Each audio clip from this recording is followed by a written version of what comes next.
Bien, comencemos con la actividad 1.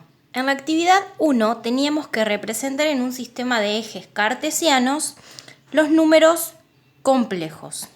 Recordemos siempre que la primer componente hace referencia a la parte real y la segunda a la imaginaria.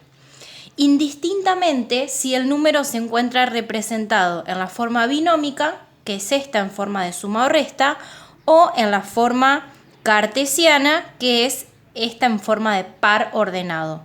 También la primer componente siempre hace referencia a la parte real y la segunda a la imaginaria. Tenemos que tener en cuenta que la componente real, es decir, la primera que aparece, siempre se identifica en el eje X y la segunda componente, la imaginaria, va en el eje Y.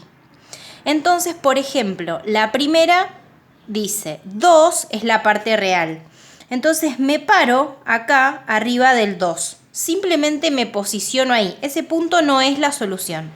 Desde acá tengo que dirigirme al 3 del eje Y. El 3 del eje Y está ahí. Entonces, ahora hacemos la intersección de ambos valores y donde se juntan ambas soluciones, ahí está el valor que tengo que marcar correspondiente, en este caso, a Z1. Vamos con el otro. 5 de X, o sea, me paro acá en el X, en el valor 5, y dice 0 de Y. O sea que el 0 de Y está acá, ¿sí? Ese sería el punto.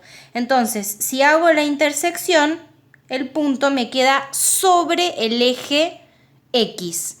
Fíjense que la componente imaginaria, es decir, la del eje Y, me indica la cantidad de posiciones que voy a subir o bajar dependiendo de si es positivo o negativo.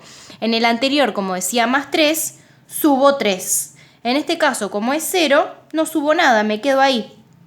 O sea que Z2 queda arriba del eje X. Z3 decía igual a Y. Cuando me dice así, igual a Y, significa que la parte real es 0 y la parte imaginaria es un 1, porque tengo una Y. Entonces, 0 de X, me paro ahí, 1 de Y. Desde este valor subo una unidad. Ahí se encuentra entonces Z3. Sí, acuérdense que este número me indica cuántos valores subo si es positivo o bajo si es negativo. Vamos con Z4. Menos 3 de X, me paro acá, 5 de Y. Hacemos la intersección. Ustedes acá se ayudan, ¿no es cierto?, con la hoja cuadriculada, es mucho más fácil. Y ahí entonces donde se junta tenemos Z4. Z5 dice menos 5 de X, o sea, me posiciono aquí, menos 2 de Y, acá abajo. ¿Sí? Entonces hacemos la intersección. ¿Sí? Observamos entonces desde el menos 5 que estaba, que hago, bajo 2 unidades y ahí tengo la solución. Z6 es 0 de X, o sea, desde el origen, menos 3 de Y. Desde acá bajo 3 unidades y me queda arriba del menos 3, ahí tengo el Z6. En la actividad 2 hubieron varias cuestiones para aclarar, ¿sí? Varias dudas o preguntas. Lo que nos pedía era el módulo y el conjugado. Muchos se olvidaron del conjugado, ¿sí? Así que a tener en cuenta y leer bien las consignas. El módulo, ¿qué era? La medida del vector. Esto que yo les voy a hacer acá al costadito no se los pedía, simplemente es para explicarles y que ustedes lo entiendan mejor. Voy a representar el Z1. Dice 1 de X, 1 de Y. 1 de X, 1 de Y. Ahí se encuentra el Z1. Acuérdense que estos números tenían un vector asociado. ¿Qué era el módulo? La medida de ese vector. ¿Y cómo lo calculábamos? Observando que se nos generaba un triángulo rectángulo donde ya conocemos el valor de los dos catetos. ¿Sí? Entonces, ¿cuánto mide este cateto? 1. Entonces me queda 1 al cuadrado más este otro también mide 1. 1 al cuadrado y calculamos su raíz. ¿Por qué? ¿De dónde sale esto? Del teorema de Pitágoras, ¿sí? Esto es la hipotenusa al cuadrado. Entonces esa potencia pasa hacia el otro lado en forma de raíz y me queda de esta manera. Entonces resuelvo 1 al cuadrado 1, 1 al cuadrado 1, 1 más 1, 2, raíz cuadrada de 2. ¿Sí? Una aclaración súper importante, que muchos lo han puesto. Algunos ponían esta solución, más menos raíz cuadrada de 2. Y esto está mal, ¿sí? Porque no es más menos. Si estamos calculando una medida, el módulo siempre es positivo. ¿Sí? Siempre, siempre. Entonces el más menos está mal, lo dejan en positivo. Es una medida, la medida de ese vector. Y el conjugado era cambiarle simplemente el signo a la parte imaginaria. Entonces nos queda 1 menos i. Vamos a ver qué pasa con este Z2. Si lo represento tengo 3 en el eje X menos 1 de y.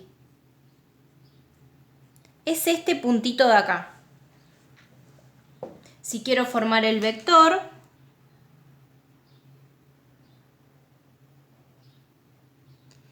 bien, ¿qué pasa? Dijimos que estamos hablando de módulo, por lo tanto, siempre me tiene que dar positivo.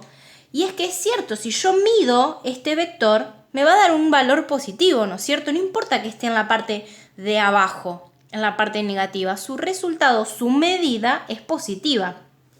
Y lo mismo, fíjense, este cateto, ¿sí? Fíjense que acá tengo el ángulo recto. Este cateto, por más que acá diga menos 1, no mide menos 1. Imposible que tenga un valor negativo. Mide 1. ¿Sí? Mide 1. Y este otro mide 3. Entonces por eso el módulo siempre va a dar positivo. Lo que pasa acá es que la componente es negativa, pero no importa porque en la fórmula nosotros lo vamos a elevar al cuadrado. Por eso es importante que escribamos entre paréntesis. Si no pongo paréntesis me va a dar mal. Porque estamos hablando de medidas. Las medidas siempre son positivas. 3 al cuadrado 9, 1 al cuadrado 1, 9. Más 1, 10. Raíz cuadrada de 10. El conjugado, entonces le cambio el signo. ¿Estamos? Vamos con otro. Menos 4 de x, menos 2 de y. Hacemos la intersección acá. Entonces, necesitamos esa medida, tiene que ser positiva. El triángulo tiene lados positivos también. ¿Cuánto mide esto? Mide 2. ¿Cuánto mide esto? Mide 4. Entonces, acuérdense de poner entre paréntesis.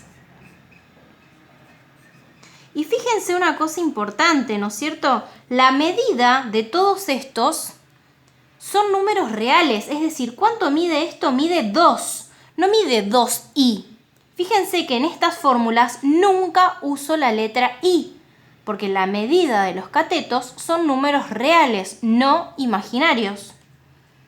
Resuelvo 4 al cuadrado 16, 2 al cuadrado 4, 16 más 4, 20, raíz de 20. Cambio la parte imaginaria. Bien, y acá tienen los otros dos para que ustedes los vean, se resuelven de la misma manera. Y una cosita para aclarar, por ejemplo en el D da como resultado raíz cuadrada de 25. Esto es una raíz exacta, su resultado es un número entero. Por lo tanto lo resuelvo, raíz de 25 me da 5. Pero ¿qué pasaba con todas las otras soluciones? Su resultado era un número irracional, es decir, que tiene infinitas cifras decimales no periódicas. Es por ello que el resultado, para expresarlo de manera exacta, con sus infinitas cifras, lo dejo escrito en forma de raíz. Ahora, si yo necesito ver cuánto es aproximadamente ese valor, ya que puedo estar resolviendo algún ejercicio o alguna situación problemática donde necesito conocer a qué hace referencia esa raíz, lo puedo aproximar a un número con coma, ¿sí? A través del método truncar o redondear. Pero eso es según el caso. Se puede dejar entonces en forma exacta o en forma aproximada. La actividad 3 pedía el ángulo. Acá también el único error que había, ¿no es cierto?, era el tema de los signos. Recuerden que cada componente va con su signo.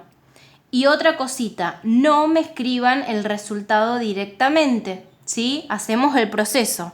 Acuérdense que para calcular el ángulo utilizábamos la inversa de la tangente, que se escribe tangente a la menos 1, de la división entre la parte imaginaria sobre la parte real. Y esto lo hacíamos con la calculadora. Shift tangente, abro paréntesis, de 5 sobre 3 y lo transformo con la tecla de ángulo, me queda 59 grados, 2 minutos, 10 segundos. Y lo mismo, por ejemplo, acá, ¿sí? Hay que tener cuidado con los signos. La parte imaginaria está positiva, la escribo positiva, pero la parte real está negativa. O sea que me quedaría Shift tangente, abro paréntesis, de 4 sobre menos 1. Y fíjense cómo ahora me da negativo, ¿sí? Porque esta división más por menos es menos, entonces está bien que el resultado me quede menos 75, 57, 49. Del mismo modo, les dejo acá ya para que ustedes vean el C y el D. Ojo con los signos, ¿sí? Y en la actividad 4 pedía expresar en la forma polar. Para expresar en la forma polar necesito el módulo y el ángulo. Una vez que encuentro esos dos valores, recién ahí puedo escribirlo en la forma polar. Entonces, por ejemplo acá, el módulo ya lo sabemos calcular.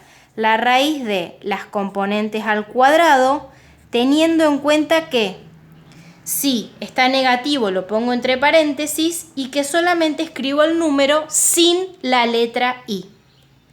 7 al cuadrado, 49, más 1, 50.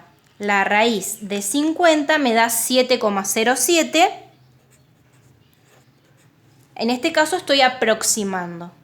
Y el ángulo ya también sabemos calcularlo con la tangente de 1 sobre menos 7, ojo con el signo, Shift tangente de 1 sobre menos 7, lo pasamos a ángulo, menos 8 grados, 7 minutos, 48 segundos. Una vez que tengo esos dos, lo escribo en forma polar, o sea, acá no termina el ejercicio.